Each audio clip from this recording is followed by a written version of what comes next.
ঠিক করছে, প্রতিবাদ হচ্ছে, গণতান্ত্রিক পক্ষে প্রতিবাদ হওয়া দরকার। যখন ক্ষমতায় ছিলেন না, ক্ষমতায় আসার জন্য লক্ষ্মীর ভান্ডারের পরিবর্তে 3000 টাকা দিয়ে অন্নপূর্ণা যোজনা দেবো, আর ক্ষমতায় আসার পরে নিয়ম শিখ দেখাচ্ছেন। সরকারি চাকরি করলে তার বাড়িতে পাবে না, পাকা বাড়ি থাকলে নাকি পাবে না, এইসব গল্প করতে 12-13 পাতার ফর্ম দিয়ে মানুষকে পেরেশানি করা। আর এখন নতুন কি হলো, 10,000 টাকা বেশি ইনকাম করলে পাবে না। তারপরেও যারা সব ক্রাইটেরিয়ার মধ্যে আসছে, আন্ডার প্রসেস বলে তাদেরকে ঘুরানো হচ্ছে। গণতান্ত্রিক প্রক্রিয়ায় প্রতিবাদ জারি থাকবে। আমি আশা করবো রাজ্য সরকারের কাছে, সম রাজ্যের যেভাবে আপনারা কমিটমেন্ট করেছিলেন যখন বিরোধী আসনে ছিলেন, রাজ্যের সমস্ত মহিলাদেরকে, যারা পুরুষ তাদেরকে বাদ দেওয়া হোক, তাদের বিরুদ্ধে আইনত ব্যবস্থা নেওয়া হোক। রাজ্যের সমস্ত মহিলাদেরকে অন্নপূর্ণা যোজনার আওতায় আনতে হবে। আর বলছে নাকি 1.5 কোটি মতো মহিলাকে দিয়েছে, আমি বিশ্বাস করছি না। আমি জানতে চাই বিধানসভা ভিত্তিক লিস্ট পাবলিশ করে দিক পাবলিক ডোমিনে, যে এই বিধানসভায় এত এত মানুষ পাচ্ছে, তাহলে 1.5 কোটির হিসাব হয়ে যাবে। 1.5 কোটি কি করে হবে? 1 কোটির তো টাকা রেখেছে। 1 কোটি মহিলাকে অন্নপূর্ণা যোজনা দেবে, কার টাকা? 36,000 কোটি টাকা বরাদ্দ হয়েছে অন্নপূর্ণা যোজনার জন্য। একটা মহিলা 3,000 টাকা করে মাসে পেলে 3 বারাম 36,000। 1 কোটি মহিলার জন্য 36,000 কোটি টাকা একদম। তো তারপরে ক্যাবিনেট থেকে কি টাকা বাড়িয়ে, ক্যাবিনেট বসে কি টাকা বাড়িয়েছে? তাহলে যদি ক্যাবিনেট বসে লোক অন্নপূর্ণা যোজনার টাকা বাড়িয়ে থাকে, নিশ্চিতভাবে পাবলিক ডোমিনে আসবে। তাহলে এখন পুরো গোল গোল করে ঘুমানো, মানে বোঝানো চাই।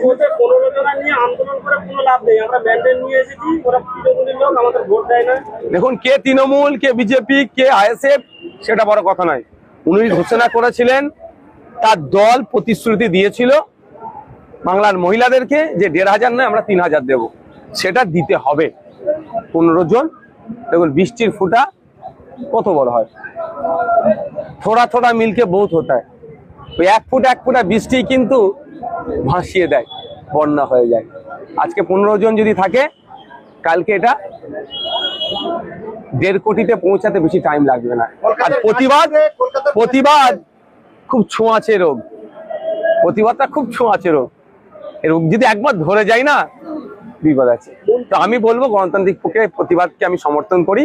সরকারকে বলবো ইমিডিয়েট পঞ্চায়েত স্তর থেকে সার্ভে করে দ্রুততার সাথে মহিলাদেরকে মন্ত্রিমণ্ডলে পৌঁছে দেওয়া। আর আমি খুব তাড়াতাড়ি ভাঙড় ব্লকে আসবো, বিডিও স্যারকে আমি ডেপুটেশন দেবো আমার উদ্যোগে, যে দ্রুততার সাথে ভাঙড়ের মহিলারা যারা লক্ষ্মীর ভান্ডার পেত, তাদেরকে আবার এই অন্নপূর্ণা ভান্ডার দেওয়া হোক। এইমাত্র খবর পাওয়া গেল শাকশাহরে আইএসএফের পার্টি অফিস ভেঙে পুড়িয়ে জ্বালিয়ে দেওয়া হয়েছে। দেখুন, আমার কাছে তো খবরটা এসে পৌঁছায়নি, প্রথমত। দ্বিতীয়ত, আমার ওখানে নেতৃত্বরা আছে, নিশ্চিতভাবে সেটা দেখবেন, ছাড়ের কোনো জায়গা না। তবে ব্যাপারটা হচ্ছে, এই যে পার্টি অফিস পুরানোর কথা যেটা বলছেন, বা হিংসার কথা যেটা বলছেন, খোঁজ নিলে দেখুন 4 তারিখের পরে যে তৃণমূলগুলো বাঁচার জন্য দল চেঞ্জ করেছে, জার্সি বদল করেছে, তাদের দিয়ে হয়তো হয়েছে। কারণ আমরা দেখছি তো বেশ কয়েকটা দিন ধরে রাজ্যের বিভিন্ন প্রান্তে যেভাবে অরাজকতা, হিংসা ছড়াচ্ছে, বিভিন্ন প্রতিষ্ঠানে আক্রমণ থেকে শুরু করে বিভিন্ন জায়গায় আক্রমণ কারা চালাচ্ছে? বিজেপি অবশ্যই, কিন্তু তাদের নেতৃত্বে কারা আছে দেখলে দেখা যাবে সে প্রাক্তন তৃণমূলরা। আর 4 তারিখে যারা পড়া হয়েছে, আমরা বিষয়টা দেখব, আমাদের নেতৃত্বরা দেখবে, একটাও ছাড় পাবে না। ভাবেছে কি বিজেপি ক্ষমতায় আছে বলে বিজেপির ঝান্ডাটাকে সামনে রেখে, পদ্মফুল চিহ্নটাকে সামনে রেখে যা ইচ্ছা তাই করে নেবে, এটা কোনোভাবেই মেনে নেওয়া যাবে না, আর হতেও দেবো না। আইনি লড়াই হবে, ছাড় একটা হবে না। দেখলাম আরামুল ইসলাম পদত্যাগ করলেন ফেসবুকের মাধ্যমে, তারপর থেকে গতকাল রাতে বাড়িতে ঘুমাতে আসেন। তো এটা একটা দারুণ ঘটনা।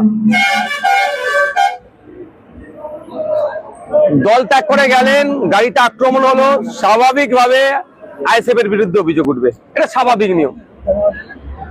এখানে একাধিক বিষয় থাকতে পারে। তো আমি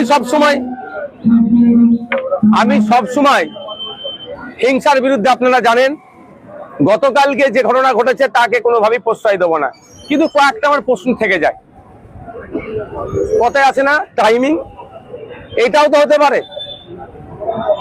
এটাও তো হতে পারে যে তার পাশে এখন লোক নাই, রাতের অন্ধকারে গাড়িতে আক্রমণ করিয়ে দাও, আক্রমণ করিয়ে ভাঙড়ের মানুষের সিম্প্যাথি নিতে চাইবো। একটা কারণ, প্রথম কারণ যেটা ওনারা বলছেন যে নাকি আইএসএফ মেরেছে, একটা কারণ। দ্বিতীয় হচ্ছে নিজেরা নিজেদের গাড়িতে আক্রমণ করি আইএসএফ এর নামে দুঃসা পাচ্ছে।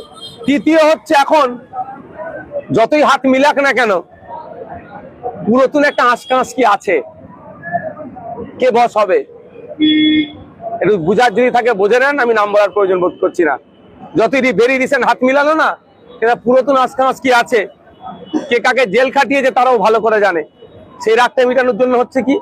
চতুর্থ যেটা দাঁড়াচ্ছে, শুনেছি যে কারো একজনের পরিবারের লোকজন বিএলও অফিসটাকে তার বাড়ি করে রেখেছিল, ক্ষমতার অপব্যবহার করে বিএলআর অফিস থেকে এর নামে ওর রেকর্ড কাটিয়ে দেওয়া বা ওর নামে মিথ্যা দলিল বানিয়ে দিয়ে রেকর্ড করিয়ে দিয়ে এরকম অনেক অত্যাচার করতো। আইএসএফ এর ছত্রছায়া এসেছিল, বড় একটা শক্তি ছিল, হয়তো করে উঠতে পারেনি, এখন তার রাগটা মিটাচ্ছে। সুতরাং একাধিক প্রশ্ন উঠছে, আমার ছেলেও যদি কেউ অন্যায় করে থাকে ছাড় না পায়, কারণ আমি এই ধরনের নির্দেশনা দিইনি আর দেবও না। আর এত মহান বড় নেতা হয়ে আসেনি যে তাকে চমকাতে হবে ধমকাতে হবে। কিন্তু এটা তদন্ত সাপেক্ষ তদন্ত হওয়া দরকার, আসল রহস্যটা কি। কারণ আমরা দেখেছি ইতিপূর্বে বিজেপির এক প্রার্থী ছিলেন 2019 লোকসভা নির্বাচনের সময়, তিনি গাড়ি করে যাচ্ছিলেন, হঠাৎ তার গাড়ির কাঁচ ভেঙে গেল। গাড়ি কাঁচটা ভেঙে কোথায় গেল, বাইরে পড়লো। মানে ভিতর থেকে গাড়ির কাঁচটা ভাঙলো, বাইরে ফেললো।